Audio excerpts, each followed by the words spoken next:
Coffee पर Kurukshetra show में मेहमानों द्वारा व्यक्त की गई राय और कमेंट्स उनके निजी विचार हैं। मेहमानों की राय को इंडिया टीवी या शो के होस्ट की राय ना मानी जाए।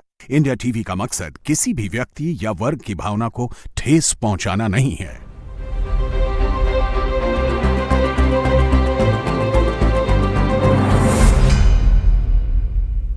नमस्कार, बहुत स्वागत है आप सभी का आपके प्रोग्राम कॉफी पर कुरुक्षेत्र में। मैं हूं सौरभ शर्मा, आपके साथ बातें खुलकर करते हैं, वो बताते हैं जो आपको कोई और नहीं बताता।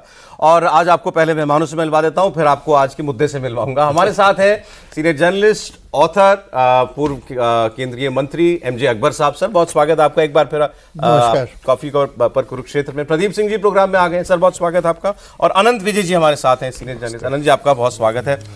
सर, आज आपसे थोड़ा पाकिस्तान हमको समझना है, आप सभी लोगों से।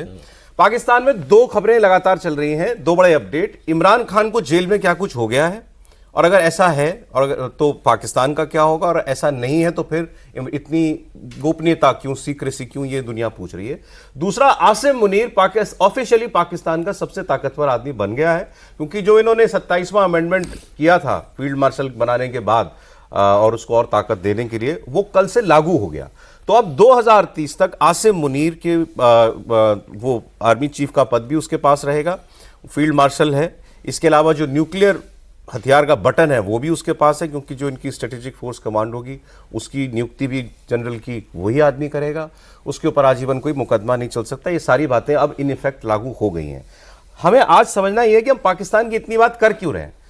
पाकिस्तान अगर हमारे साथ ठीक रहे तो हमें तो याद भी नहीं आता कि पाकिस्तान में कौन प्रधानमंत्री और कौन राष्ट्रपति और कौन आर्मी चीफ है। बीच में जब शांति के कुछ साल बीतते हैं तो हम पाकिस्तान को भूल जाते हैं। लेकिन फिर जब ये पहलगाम होता है, जब उरी होता है, पुलवामा होता है, तो हमें याद आता है। फिर हमें लगता है कि अरे इसका तो हमें कुछ पक्का इलाज भी करना पड़ेगा।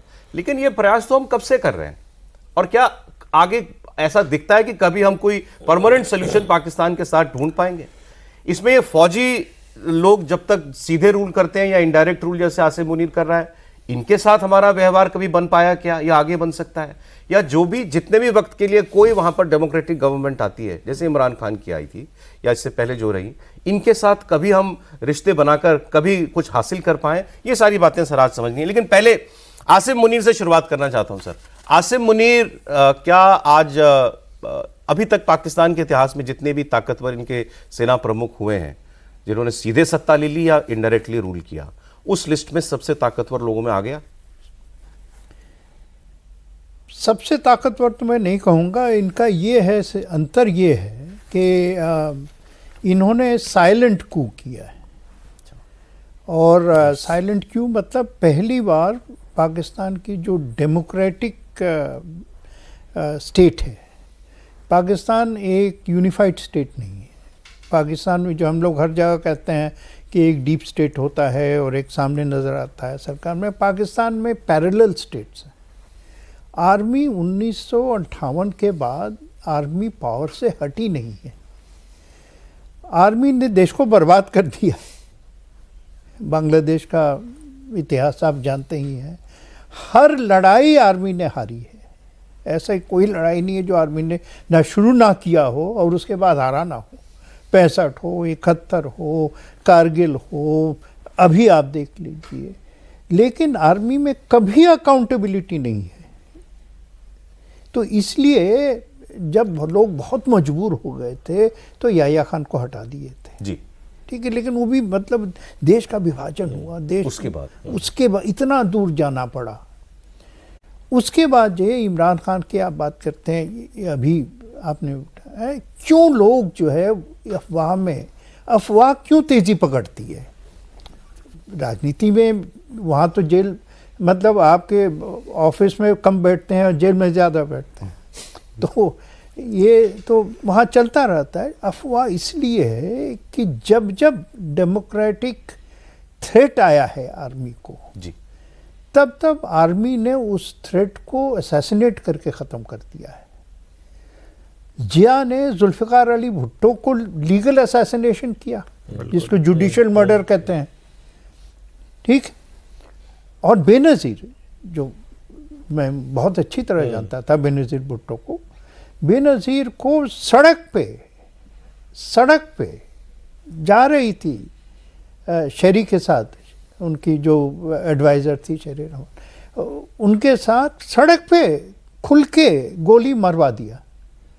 और उसके बाद आपको शायद पता नहीं होगा या लोगों को जानकारी नहीं है, इतनी तेज़ी के साथ वो सारा वातावरण लोग भेज के साफ करवाया कि कोई डीएनए, कोई सबूत ना रहे। मुशर्रफ ने। तो इसलिए जो भी सिविलियन थ्रेट होता है, परमानेंट थ्रेट होता है, उसको ख़त्म कर दिया। इमरान एक परमानेंट थ्रेट है। हाँ, अब इमरान जो फिर उभर के निकले, इमरान की अगर राजनीति देखे तो 90s की क्रिएशन है। तो पहले 3 इलेक्शन में तो उनको सीट ही नहीं मिला, ये पहली बार। लेकिन यहाँ पर भी उनको, खैर इमरान को नाम सब जानते होंगे, मेरी भी मुलाकात कई बार हो चुकी है। पहले वो थ्रेट नहीं थे। इनफैक्ट ये इल्ज़ाम लगाया जाता है इमरान पे कि जब वो आए भी थे पावर में तो आर्मी के सपोर्ट के साथ आए थे, लेकिन पावर में आने के बाद उन्होंने फिर सिविलियन असर्शन शुरू कर दिया है। और एक और बात आपको कहूँ कि जब वहाँ पे नॉन पंजाबी ऊपर आता है तो वो एक मतलब इंस्टेबिलिटी सिस्टम में ज़रूर रहती है। 2 सिंधी थे, जुल्फ़िकार अली भुट्टो और बेनज़ीर जी, उनके बारे में तो जो हुआ, आपने दोनों को ख़त्म कर दिया गया, सैडनेट कर दिया गया। इमरान पठान है, इमरान खैबर पख्तूनख्वा का है, पंजाब का नहीं है, भले लाहौर में रहता हो, सब रहते हैं। उसकी आइडेंटिटी वहाँ है, उसकी पार्टी अगर एक जगह सत्ता में है तो वहाँ है। तो इसलिए वो जो है एक नेक्सस बना हुआ है वहाँ पे, आर्मी में और पंजाब में एक मतलब इम्प्लिसिट नेक्सस हुआ। अगर कहेंगे आप एक्सेप्शंस तो डोमिनेंस एक डोमिनेंस है। नहीं तो आपने सर जो ये सारा हमको पृष्ठभूमि जो बताई, इसका मतलब तो ये कि अगर वाकई जेल में इमरान खान को कुछ करा दिया जाए या कुछ हो गया हो तो मतलब ये कोई इम्पॉसिबिलिटी नहीं है? नहीं, इम्पॉसिबिलिटी क्या है, वहाँ के लोग से पूछिए, उसको तो यह पॉसिबिलिटी में 70-80% लोग मानते हैं। आज नहीं होगा, कल हो जाएगा। और अब जो है, जब जिस दिन मुनीर ने झूठ के नाम पे फील्ड मार्शल बन गया, इनके पहले एक और फील्ड मार्शल था, अयूब खान। तो जब फील्ड मार्शल बना और मतलब 65 की वॉर, ये लगता है लड़ाई हारने के बाद फील्ड मार्शल बनने की इच्छा जरा बढ़ जाती है। तो इमरान के साथ कि जीत गए, हाँ, मतलब तभी प्रमोशन मिला है। हाँ, एक मतलब बनाना है, नैरेटिव बनाना पड़ता है। इमरान के साथ साथ जेल में कुछ भी हो सकता है। बिल्कुल, जेल में कुछ भी हो सकता है। अब देखें मजेदार बात क्या है, इमरान खान मजेदार नहीं है बात। हाँ sir, sorry, you are right, मगर मैं मजेदार इस सेंस में कह रहा था कि वहां जो बातें हो रही हैं, इंटरेस्टिंग ये है कि जेल सरकार सब कह रहे हैं इमरान ठीक है, लेकिन इमरान से मिलने किसी को नहीं दिया जा रहा। कल तो इनकी पार्लियामेंट में यहां तक हुआ, इनके मिनिस्टर ने खड़े होकर कहा कि अरे वो देसी मुर्गा खाता है जेल के अंदर, डबल बेड लगा के दे रखा है, खानसामा उसका अपना है, डॉक्टर उसको दिया है, वर्जिश करता है, जिम बना के दे दिया, अब और क्या करें, 5 स्टार होटल में रख दें।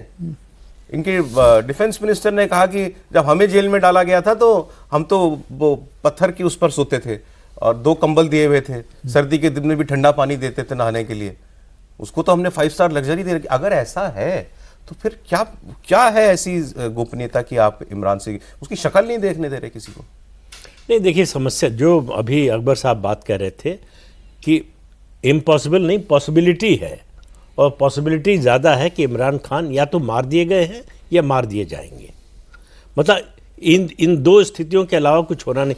आप पाकिस्तान की पूरी राजनीति देखिए, जब से विभाजन हुआ है, पाकिस्तान बना है, तब से ये है कि जो सिविलियन एडमिनिस्ट्रेशन है या पॉलिटिशियन है, अगर कोई डेमोक्रेटिक सरकार आती है तो या तो आर्मी की मदद से आएगी या फिर उसको आर्मी की शरण में जाना पड़ेगा। अगर ये दोनों नहीं होता है तो वो सरकार नहीं रहेगी। और पाकिस्तान में परवेज़ मुशर्रफ का एक किस्सा आपको बताते हैं। जब वाजपेयी जी की सरकार थी तो यहाँ आए थे वो आगरा समिट के लिए, तो उस समय एक प्रोटोकॉल का मिनिस्टर होता है, दिग्विजय सिंह, जो अब इस दुनिया में नहीं है, वो प्रोटोकॉल के मिनिस्टर थे। तो वो उनको रिसीव करने गए, रास्ते में बातचीत हो रही थी, तो उन्होंने कहा कि आप भारत में बातचीत के लिए आ रहे हैं, कारगिल के बाद आ रहे हैं, और आपने आने से एक दिन पहले 24 घंटे पहले जो है इस तरह का बयान दिया, भारत के खिलाफ बयान दिया, धमकी वाला बयान दिया। उन्होंने कहा कि तुम समझ नहीं पाओगे पाकिस्तान को। पाकिस्तान में 3 चीज़ें हैं या 3 शक्ति के केंद्र हैं, पंजाबी, सिंधी, आर्मी। मैं पंजाबी नहीं हूँ, मैं सिंधी नहीं हूँ, और अगर आर्मी को भी छोड़ दूँ तो मैं तो मुहाजिर हूँ, फिर तो मुझे यहीं दिल्ली में ये जो हवेली है उसी में रहना पड़ेगा, लौट के नहीं जा सकता हूँ। अरे बात सही साबित हुई, आर्मी चीफ की पोस्ट छोड़ते ही जाना पड़ गया। लेकिन इसी में आपने शुरू में अपने इंट्रोडक्शन में जो बात कही कि क्या कोई हल है, परमानेंट हल है भारत पाकिस्तान के रिश्ते में, उसका हल एक तरह से मुशर्रफ की उसी बात से निकलता है। देखिए, पाकिस्तान की ताकत क्या है, उसकी फौज, पंजाबी मुसलमान, और कमजोरी क्या है, जमीन। तो जैसे राम रावण युद्ध में जब तक सिर काटते रहे भगवान राम रावण का, फिर से सिर आ जाता था जी। जब नाभि पर वार किया तब वो गिरा। नाभि क्या है?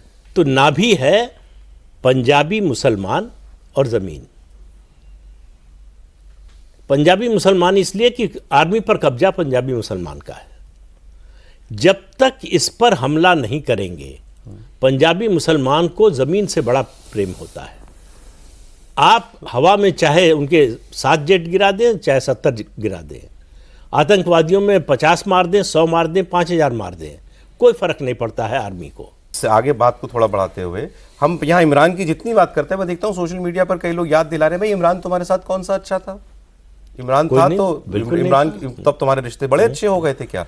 तो हम इमरान के लिए क्यों जो है इतना चिंतित हो? इमरान हो, आसिम मुनीर हो, हमें क्या, हमारे लिए तो वो सभी सारे ही एक जैसे रहने वाले क्या? सर एक सॉरी, नहीं, मुझे तो लगता है कि इमरान को लेकर मतलब जो लोग ऐसा कहते हैं कि वो बड़े सॉफ्ट थे और ये थे वो थे, वो सब कोई बेकार की बातें हैं।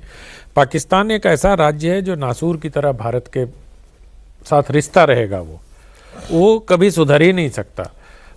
और जब जब आर्मी का प्रभुत्व बढ़ता है, जैसा अकबर साहब कह रहे थे कि वो एसेसिनेशन कर देते हैं, मतलब पॉलिटिकल या साइलेंट, और आसिफ मुनीर और इमरान खान का जो मसला चल रहा है उसमें यही है कि उन लोगों को ये लगता है कि ये शायद डेमोक्रेटिक प्रोसेस को रिवाइव कर सकता है अगर बाहर आ गया तो। इसलिए इमरान खान को आप याद करिए, इमरान को लेकर किस तरह की बात फैलाई गई थी जब ऑपरेशन सिंदूर चल रहा था, कि सोडोमी हुई है उनके साथ, और वो पूरा एक नैरेटिव चलाया गया था पूरा कि कैसे चला, क्या हुआ। तो मतलब उनको हर तरह से बदनाम करने के, लेकिन ऐसा नहीं है कि वो कोई फरिश्ता हैं और बाहर आ जाएंगे तो डेमोक्रेटिक वो हो जाएगा और पाकिस्तान बड़ा भारत की तरह सुंदर लोकतांत्रिक देश बन जाएगा ना। सेना का कब्जा रहेगा, इमरान खान को भी वही करना पड़ेगा। और इमरान खान कौन से, वो भी तो सेना के ही नॉमिनी थे, वो कौन से, मतलब सेना के बिना कुछ हो ही नहीं सकता वहाँ। अब उसके कारणों पर जितनी बात चाहे कर लें हम कि वो पंजाबी मुसलमान है, ज़मीन है, या उनका स्टेट ही वैसा है, उनके डीएनए में ये हो गया है कि वो लाठी के जोर से ही पाकिस्तान की आवाम चल सकती है, क्योंकि इतनी अराजकता वहाँ है कि कोई भी इस तरह से आर्मी को दरकिनार करके वहाँ की सत्ता चला ले, ये मुमकिन नहीं। ये मैं समझना चाह रहा था आपसे, क्या कभी पाकिस्तान में सर ऐसा मोमेंट आया है जब डेमोक्रेटिक फोर्सेस ने आर्मी के खिलाफ सर उठाया हो और कामयाब हुई हो? और क्या आज वो हमें कभी लम्हा फ्यूचर में आता हुआ दिखता है इमरान खान की शक्ल में? 1971 में जब आर्मी ने देश को ही नष्ट कर दिया था, तो उस वक्त जो है जुल्फ़िकार अली भुट्टो थे। लेकिन बदकिस्मत ये है कि जुल्फ़िकार अली भुट्टो की भी डिक्टेटोरियल टेंडेंसीज इतने आ गए थे, क्योंकि वो अयूब खान के फॉरेन मिनिस्टर थे। वो तो मतलब जब आखिरी जो सिविलियन प्राइम मिनिस्टर जो जिसके पास कुछ दम था जी, वो तो अपने बांग्लादेश के जो शरोवरती थे, और इस्कंदर मिर्ज़ा ने उनको हटा दिया। फिर इस्कंदर मिर्ज़ा ने, तो देखिए आपने जो प्रश्न उठाया है, जो सवाल उठाया है, जिसके बारे में चर्चित भी है और सोचना भी पड़ता है। समस्या हिंदुस्तान और पाकिस्तान के रिलेशंस में, भारत पाकिस्तान के रिलेशंस में वजूद का है। जिस दिन समझौता अमन से हो जाएगा, उस दिन तो प्रश्न ये उठेगा कि आपने पाकिस्तान बनाया क्यों? सही बात। ठीक बात। और शांति से रहना है तो फिर हम क्या शांति करें? के रहना तो पता है क्यों। दूसरी बात ये समझ लीजिए, जो मैंने लिखा भी है और किताब में भी है, कि पाकिस्तान मुस्लिम लीग, मोहम्मद अली जिन्ना अंग्रेज के खिलाफ एक दिन भी नहीं लड़े। उनको अंग्रेज से आज़ादी नहीं चाहिए थी, उनको हिंदुओं से आज़ादी चाहिए थी। ये जो है ये मानते हैं कि इसलिए समझौता जो भी सरकार आए वो नहीं हो सकता है।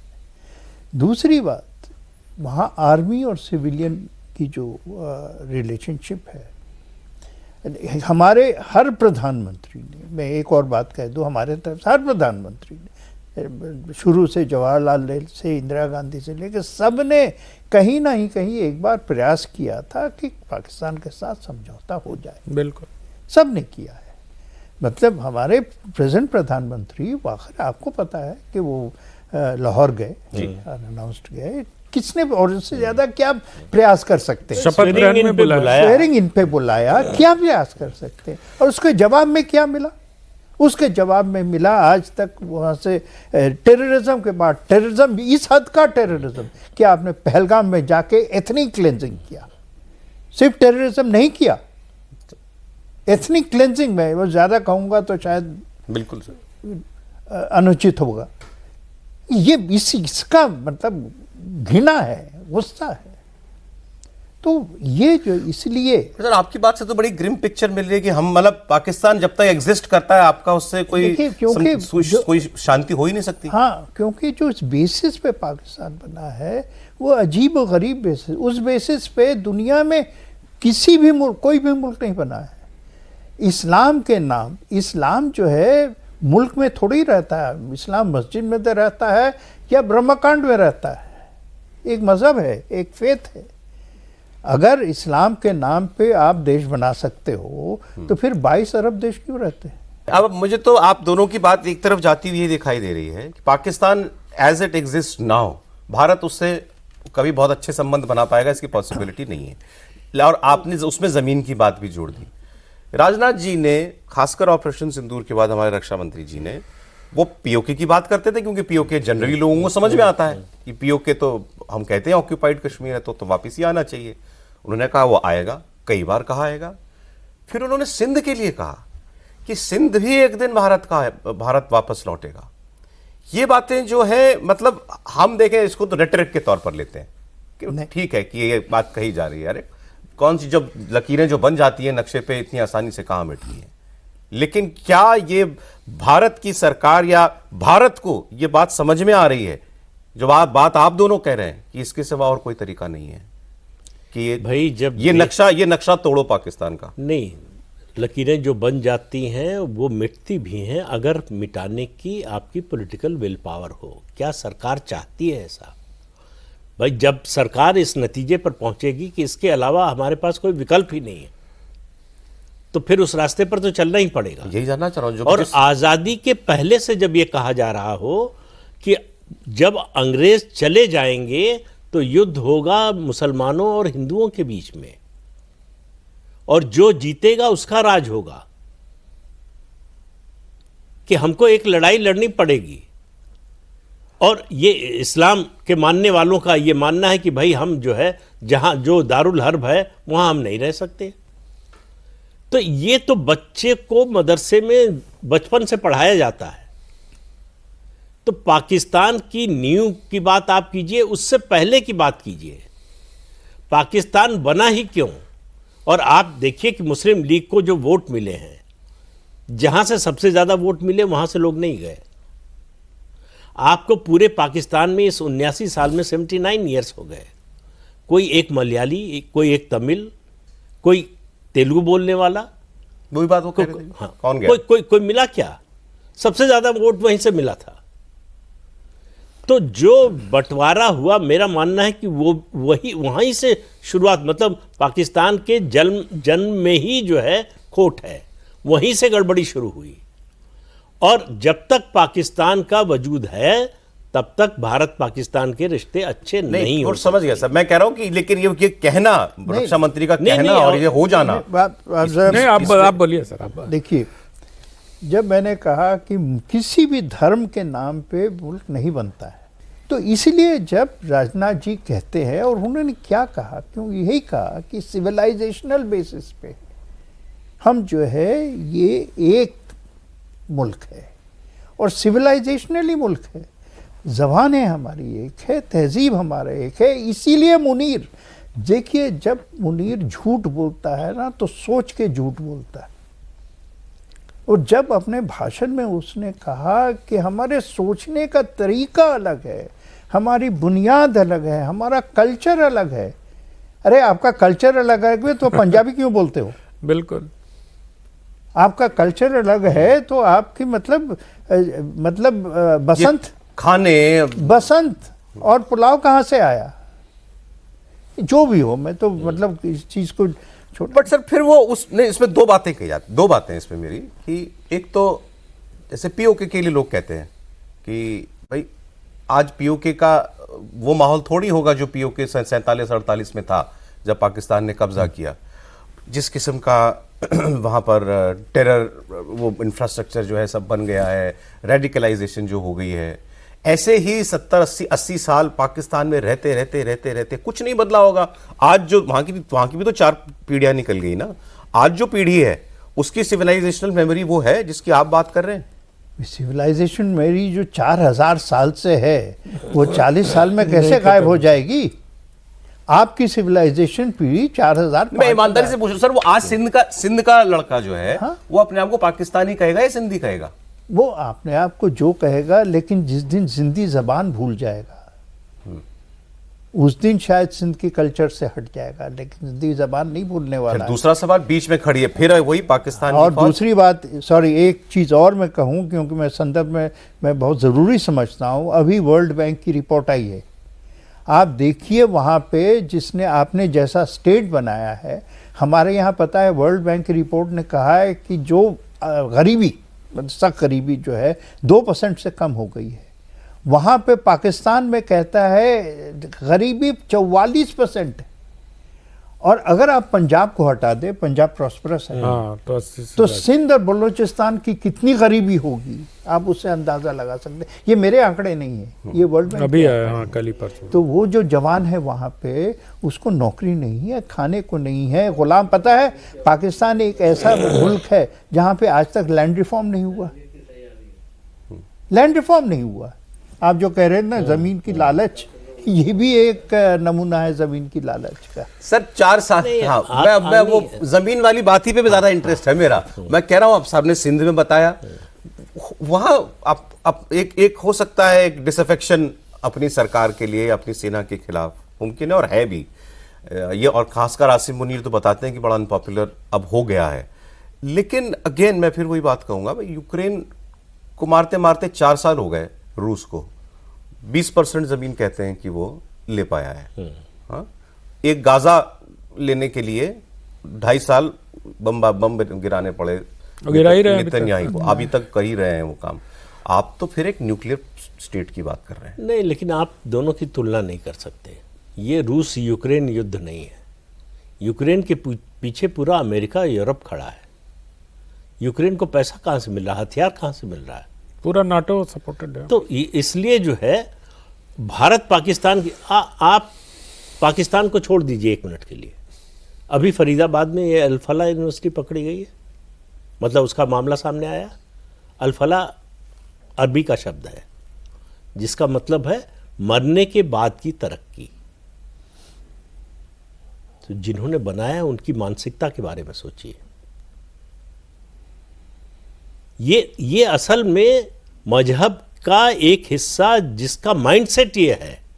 समस्या वहां है, असली समस्या जो है, जो कल्चरल सिविलाइजेशन की बात कर रहे हैं अकबर साहब।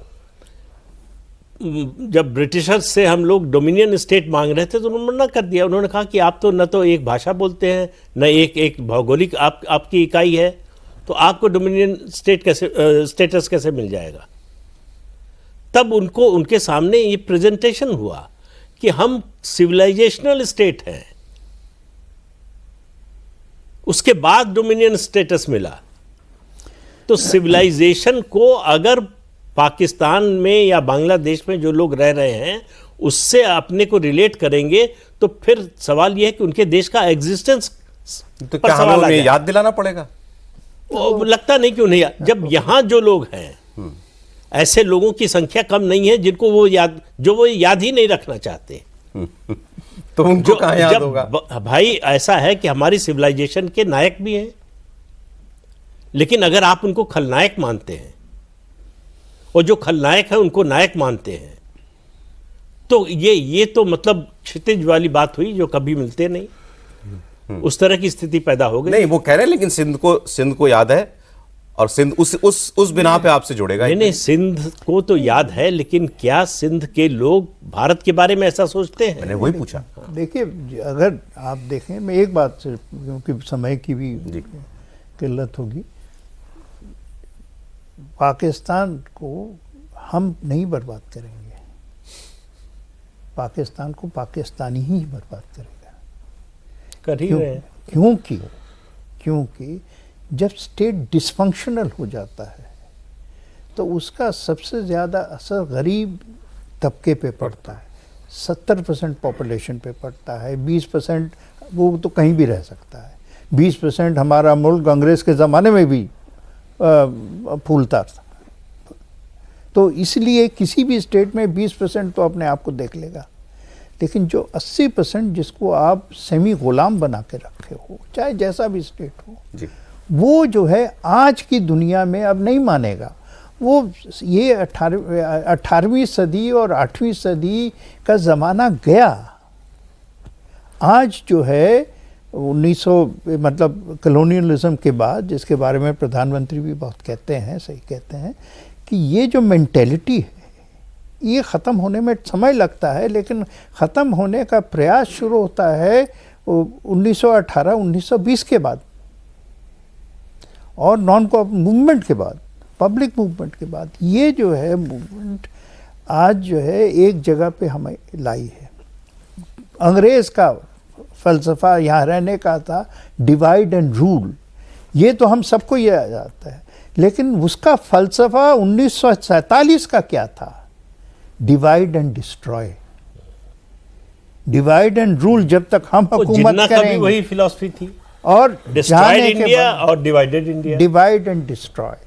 तो अभी हमारा जो हिस्टोरिकल फेज है हम संभाल रहे हैं, वो नहीं संभाल पा रहे, वो नहीं संभाल पा रहे हैं। वो इसलिए नहीं संभाल पा रहे हैं क्योंकि दुविधा में फंसे हैं। ठीक है, समस्याएं आएंगी। सॉरी, लेकिन सर एक सवाल मैं आपसे पूछना चाहता हूं। जैसे अभी सभ्यताओं की बात की आप लोगों ने कि सभ्यता धीरे धीरे इरोड हो रही है, लेकिन मैं जब पाकिस्तान के, मैं थोड़ा फिल्म और सीरियल से भी जुड़ा हुआ व्यक्ति हूँ और भाषा को जब देखता हूँ आगे, तो पाकिस्तानी सीरियल में ये बोला जाता है तुम बड़ी सती सावित्री बन रही हो, तुम्हारे यमराज तुम्हारे प्राण हर जाएंगे। तो जो वहाँ का लैंग्वेज है, जो आप कह रहे हैं कि सभ्यता और या मजहब से पहले लैंग्वेज है, मजहब से पहले कल्चर है, तो वहाँ तो जनमानस के बीच में ये चीजें अब भी हैं, वो हमारे ही हैं। मतलब ऐसा देख के लगता है कि अलग नहीं है। तो वो इरोड कैसे कर पाएंगे? नहीं, वही नहीं कर पाएंगे ना, वही तो चैलेंज है। आप रहीम के दोहा नहीं हटा सकते हैं, वही मतलब आप ना यहाँ से, और आप सिंध बुल्ले शाह को नहीं हटा सकते हैं। आप बुल्ले शाह को हटा के तो देखिए किस पाकिस्तान आर्मी की औकात है, जहन है, या मतलब ताकत है कि उसके सिविलाइजेशन, सिंध के सिविलाइजेशन से बुल्ले शाह को, पंजाब के सिविलाइजेशन से बुल्ले शाह को हटा दे, या वहाँ के जो मैं नाम भूल रहा हूँ बहुत बड़ा मज़ार है सिंध में जी, उसको हटा दे, नहीं हटा सकते हैं। और यही जो है इतिहास को अपनी ज़िंदगी के साथ मत, इतिहास हमारी ज़िंदगी से बहुत ज़्यादा, वो बात तो ठीक है आपकी, वो बात तो ठीक है। और जो है, लेकिन अभी मैं तो आगे इतिहास से मतलब भविष्य की बात करूंगा तो 2030 तक तो ये चेहरा तो कहीं जा नहीं रहा अभी, कम से कम या आसिम मुनीर वाला जी। वैसे तो देखिए, मैं तो आज जैसे अकबर साहब अभी बात कह रहे थे कि पाकिस्तान को पाकिस्तान ही बर्बाद करेगा, मैं उनकी बात से सहमत हूं, लेकिन उसमें एक बात जोड़ना चाहता हूं कि भारत को उसमें, उस प्रक्रिया में, उस प्रोसेस में कैटलिस्ट का काम करना पड़ेगा, उस प्रोसेस को तेज करना पड़ेगा। हम इस इंतजार में बैठे रहे कि पाकिस्तान को बर्बाद करेगा तो कितने साल, कितने दशक लगेंगे या शताब्दी लगेगी पता नहीं है। बलोच रोज कहते हैं हमको, आप कम से कम नक्शे पे तो मानो अलग देश। मैं एक सेंटेंस, हाँ मैं आपके कहने पे मुझे याद आया, इतिहास बड़ी अजीब चीज़ है और मैंने काफ़ी अपनी ज़िंदगी इसको समझने में लगाई है। इतिहास जो है एक ऐसी घुर्नी है ना, कभी लगता है कि घूम ही नहीं रही है। जब इतिहास, लेकिन जब घड़ी आती है तो सब कुछ क्षण में हो जाता है। जब बांग्लादेश को बनना था तो एक क्षण में बन गया, लेकिन उस क्षण के पहले लगता है ये क्षण कभी नहीं आएगा। अच्छा, तो आज जर्मनी सर, जर्मनी का यूनिफिकेशन। फिर आपको पाकिस्तान भविष्य में जो है वो अलग अलग बलूचिस्तान, सिंध ऐसा दिखाई देता है या एक पाकिस्तान दिखाई देता है? जिस दिन वो होगा ना, उस दिन हमारा सारा जो सब कॉन्टिनेंट है ये जो है फिर सोचेगा कि 47 की गलती को सुधारने के कैसे रास्ता निकाला जाए। बट वो होगा, आपको लगता है? होना चाहिए। अगर नहीं होगा, उसमें आपने कहा कि आप इंडिया को आपको कुछ एक्टिव भूमिका अदा करनी कैटलिस्ट का काम करना है, उसको, उस प्रोसेस को तेज करना पड़ेगा। देखिए, आप इस इंतजार में नहीं बैठे रह सकते कि ये अपने आप हो जाएगा, क्योंकि उसका नुकसान आप झेल रहे हैं। अगर सब कुछ सीमित रहता वहां तक, तब तो अलग बात है कि भाई वो उनका अंदरूनी मामला है, वो जाने, लेकिन उसका नुकसान हम 8 दशक से झेल रहे हैं। सर 45 साल से तो बिल्कुल सामने जो दिख रहा है वो पंजाब, कश्मीर और उसके बाद से लगातार जो आपको एसिमेट्रिक वॉरफेयर, ये 80 से तो आप लगातार ही झेल रहे हैं ना। जुल्फिकार अली भुट्टो ने बलूचिस्तान पे 74 में बमबारी करवाई थी। पाकिस्तान का एयरफोर्स अपने ही मुल्क पे हमला किया। बिल्कुल। चले सर, अंत में ये बता दें आप, क्योंकि हमारी मतलब हमने आज जो डिस्कशन किया है, मुझे लगता है पाकिस्तान वाले भी देखेंगे तो पहले तो वो कहेंगे देखो वहां बैठ के ये हमारे जो है टूटने की भविष्यवाणी कर रहे हैं, फिर पूरी का जो है समर्थन होगा। इसीलिए हमको आसिम मुनीर चाहिए। हमें तो एक होने की बात कर रहे हैं कि जो सभ्यतागत गलतियां हो गई थी उसको सुधारा जाए। प्रदीप जी भी वही कह रहे हैं, सर भी वही कह रहे हैं। इमरान खान, आसिम मुनीर, ये लड़ाई जो है इसका क्या अभी निकट भविष्य आपको क्या दिखा रही है? इमरान कोई बाहर आ सकता है जेल से? मुनीर के रहते तो संभव नहीं लगता है, लेकिन रीड्राइंग ऑफ पॉलिटिक्स वहां क्या होता है कुछ पता नहीं चलता है कि कब, पता नहीं। जो आपने साइड में एक चेहरा लगाया हुआ है, ये भाई साहब का, पंजाबी भाई साहब का, जिनके घर मोदी जी गए थे और जिनको बुलाया भी था यहाँ। हाँ। कि किसी तरह मतलब उसको, भैया तुमको जो करना है अपने यहाँ करो। भारत की तो यही नीति रहती है हमेशा ना कि भाई हमें बख्श दो, मतलब शांति के लिए तुम्हें जो करना है अपना करो, हमें तंग मत करो। इसी प्रयास में सारे शांति प्रयास हुए हैं अब तक। उनका सर्वाइवल इसी पे टिका है कि हमें परेशान करें। लेकिन अब वो हो ही नहीं सकता ना। उनको तो वर्ल्ड बैंक को भी यही करना है, अपनी जनता को संतुष्ट करने के लिए उनको भारत को तंग करते रहना है। देखिए, आज की इस चर्चा मुझे लगता है कि निष्कर्ष आप सबके लिए ये होगा सोचने का कि हमें पाकिस्तान की बात क्यों करनी पड़ती है। पहली बात, पाकिस्तान जैसा हम देखते हैं, क्या पाकिस्तान ऐसा हमेशा रहेगा? और हमें पाकिस्तान के साथ कैसे रिश्तों की उम्मीद वास्तविकता के पटल पर करनी चाहिए। बहुत शुक्रिया अकबर साहब प्रोग्राम में आने के लिए एक बार फिर आपका। प्रदीप जी बहुत शुक्रिया आपका, और आनंद जी बहुत धन्यवाद आपका। कॉफी पर कुरुक्षेत्र देख रहे थे आप, आज इतना ही।